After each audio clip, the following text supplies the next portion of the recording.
Today I wanted to talk about an interesting book I recently read called Fire in My Eyes, An American Warrior's Journey from Being Blinded on the Battlefield to Gold Medal Victory by Brad Snyder and Tom Cilio. So it's an interesting story overall of Brad's journey from going to the Naval Academy and then becoming an EOD tech in the U.S. Navy attached to a SEAL unit. And his primary responsibilities were to go out with different units and defuse, identify, blow up IEDs left behind by insurgents. In the process of one of the missions that he goes on, he actually experiences an IED firsthand, and it essentially blows up right in front of him. And the end result is that he loses his vision. So this was kind of a strange book in that the story moves along fairly quickly. The book isn't that thick. I suppose he's not that old either. He's in his, I believe, early 30s. So perhaps there's not that much of his life to document. But I found the first 90% of the book somewhat unsatisfying because the story moves along fairly rapidly with not a lot of reflection. It feels like it's trying, and I do think that he's genuine, but the transitions between different things are fairly quick. Like getting into the Naval Academy was somewhat of a challenge, but then he's in. And then he's in the Naval Academy and his grades aren't doing so hot. And he's on restriction or probation or whatever they call it, where he has extra guard duty and basically he's in trouble for a while. But then he overcomes that. And then later on in the book, he's just received a promotion, or I can't remember exactly what it was. And that night he has too much to drink and ends up getting into a car accident and is arrested for DUI like days or a few weeks before he's supposed to deploy to Afghanistan or Iraq. I have all my notes here, but I've already had to return the book to the library. So forgive me if I'm getting just a few of these minor details incorrect. So in the process of describing these different events, it just felt like there was something missing to me. He definitely expresses remorse for the DUI and all the complications it causes him, as well as, the impact to the people that were in the other car that he hit.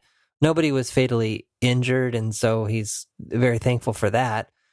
But I don't know, that there was just something missing. I can't quite put my finger on it throughout the book, except when I got to the end. And this completely blew me away. So I've kept a list of books that I've read since high school, I think I started it just on a whim. My senior year of high school, I've written down every book that I've read. The criteria is I have to actually finish the book.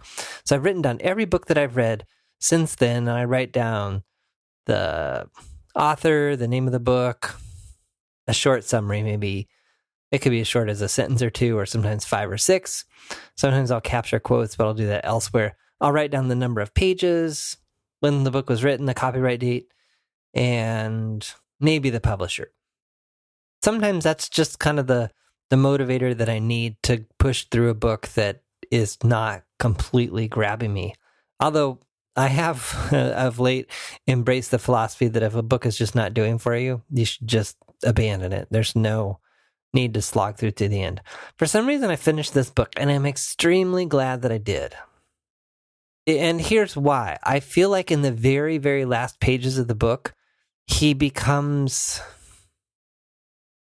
I don't know, maybe it's the authenticity or the genuineness. I feel like a real person comes through the pages in a way that he didn't for me earlier in the story. And so he's talking about how he's in the hospital. They're there's some chance that they think that he might still be able to see from one of his eyes, that there might be some type of recovery as possible. This is between pages 157 and 158. And he's just kind of reflecting on all this. Quote, I thought of how I got here. It was me who signed on that dotted line and put myself in harm's way, on purpose. I was aware of the risks when I joined the Navy. I was further reminded of those risks when Tyler had been killed in Iraq. Tyler was a classmate from the U.S. Naval Academy, and just a star performer that was killed in the line of duty. Back to the book. I had taken responsibility for my future and decided no matter what level of sacrifice, my service was worth it. Why should that change now? How could I be a victim in this situation? There was no one to blame but myself. I thought back to that moment on the battlefield where I saw my grandfather and thought that I was dead. I wasn't. I was very much alive and surrounded by people who loved me unconditionally. So what if I couldn't see them? It didn't mean that they weren't there. Now he talks about ownership, which if you listen to episode 15, was a favorite topic of mine. And he goes on, he says, quote, I thought of Tyler and how he didn't come back alive from the war while I did. Right then, I decided to take responsibility for my future. I decided to appreciate the encouragement that my family had been showing me all along and to learn to live with what I had instead of dwelling over what I no longer had. Blindness would be a daunting challenge. I had to face tough challenges before, though, and I found some measure of success. This will be no different. Being blind wouldn't define or confine me. Armed with the love of my family, I would continue to grow, develop, learn, and pursue happiness with the same vigor as before I was injured. The only difference was that this time, I would have to try to conquer a world I couldn't see. I think this is admirable. I can't fathom what it would be like to not have any of my senses, particularly after having them my entire life. The closest I can get to thinking about this is hearing. So as I get more and more into audio production and my podcast production business, and the more I learn about audio and editing and all that, the more it's like, well, gosh, what if someday I couldn't hear, or I lost my hearing, I couldn't hear as well? That would be an adjustment. So then this part of the book goes on, and the doctor comes in and essentially says he's sorry that it turns out that they thought a part of the eye was still going to be there and functioning, and it's absolutely not. And so there's essentially no chance that he'll ever see again. The part that really... So that's where, I don't know, that's where I felt like it started to get real, and then he really kicks in with some good stuff. Some really, really good stuff, some profound stuff that has really shaped and refined some of my thinking. And this is on page 222. It wasn't the task of washing the dishes that I initially found so frustrating. It was the difference between how it used to be and how it is now. I began to call this difference, which for so long served as the root cause of my frustration, the delta. The more I focused on the delta between how life used to be and how it is now, the more I got frustrated. And it goes on, it continues, skipping ahead a little bit. This mismatch in expectations is exactly what I mean by the delta. It's always a difference between where you are, who you are, what your situation is, and where you wish you were, who you want to be, or what situation you'd rather find yourself in. I think this is a good question to ponder. How much time do you spend getting hung up or focusing on why things aren't the way you wish that they were? Whether that's now versus before, or now versus the future. I think it can be a useful exercise, though. I think that sometimes this delta is very informing in terms of helping us to know something that we want to move towards, or that we do want to, like, in other words, where we're at is not good enough. But I think that the context and focus of his discussion here is getting dragged down by focusing on wishing that things were different than they are. Then he shifts on to another idea that I think is really valuable. Page 223.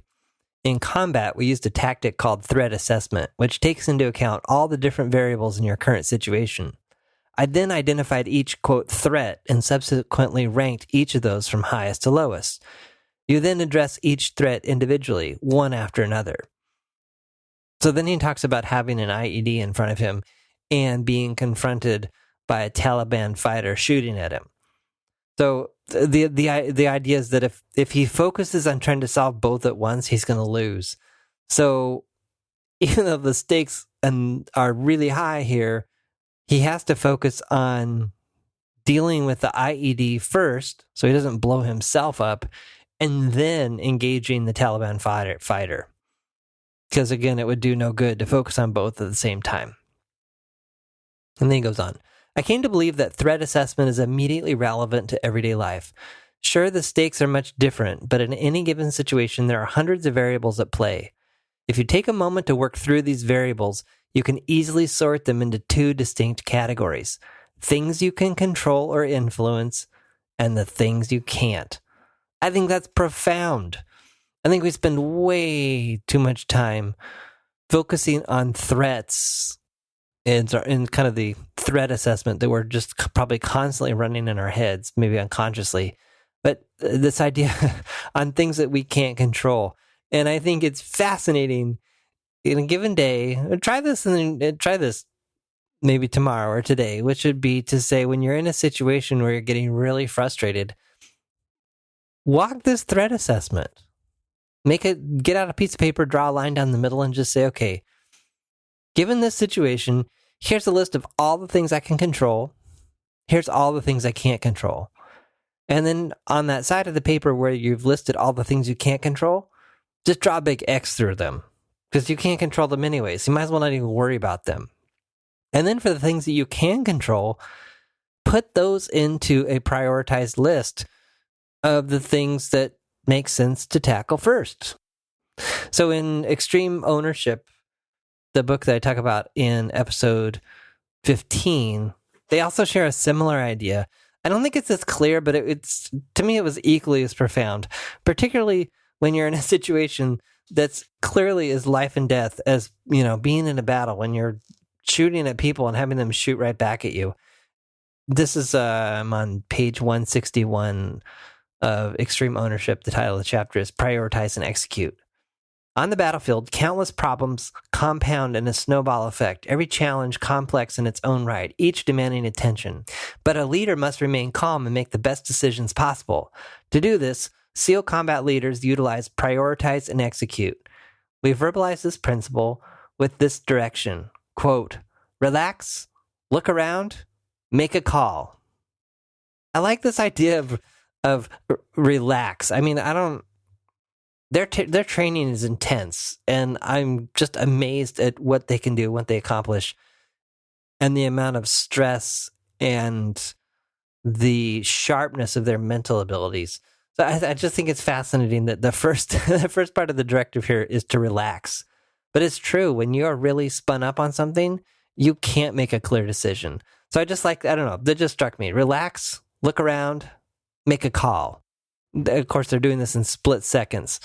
And I suppose we have the luxury of having a lot more time to make these decisions and do kind of this threat assessment that Brad Snyder is suggesting in this book that I'm working through today called Fire in My Eyes.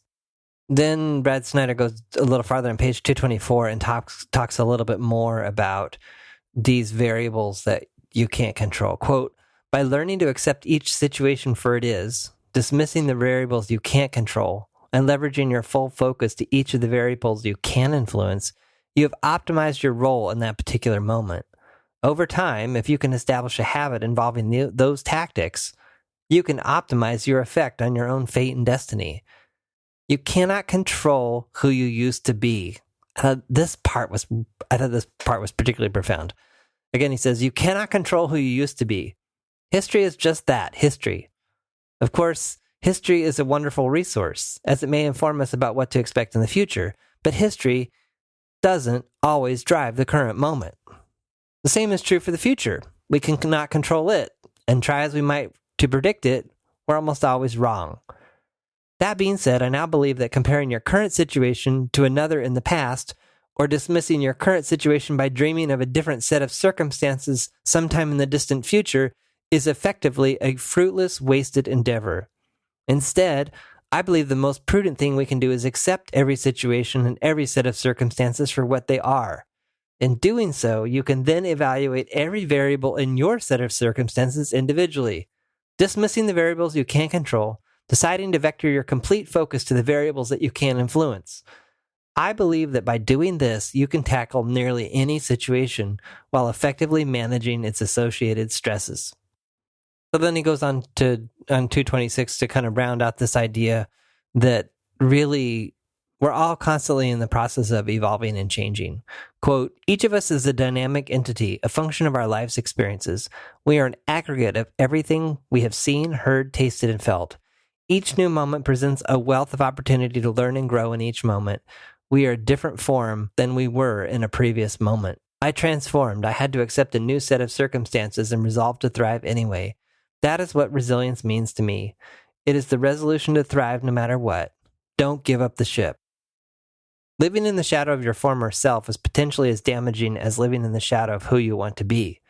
So many of us get wrapped up in where we're going, we forget both where and who we are. I thought those were some good things to take stock of and remember. Overall, I thought this was a good book. Again, the first parts of it I thought had the potential to be great if there had been more depth and some, I don't know how it would have been done, but some greater level of, I don't know if it's authenticity or vulnerability or what, but just the last part of the book just really came through loud and clear for me. There were some interesting parts of it too, though. He talks about when he's learning to swim, he explains the whole process of swimming blind. And I guess, as you're swimming in the pool, you can feel the lane, whatever those lane things are. So he bump into those. But then when it comes time to turning, there's a person that stands at each end of the pool with a pole and taps him on the back at the right time. And that's the cue to him that it's time to do the reverse flip thing that they do and then turn around and head the other direction. So I would encourage you to consider some of these ideas in the coming days and week. What's ahead of you when you're in a situation that's really frustrating? What parts of that situation can you control? Which ones can't you? And then prioritizing the ones that you can. And then just this whole idea of living in the present. That's something that I definitely want to get better at and can see a lot of benefits around doing so.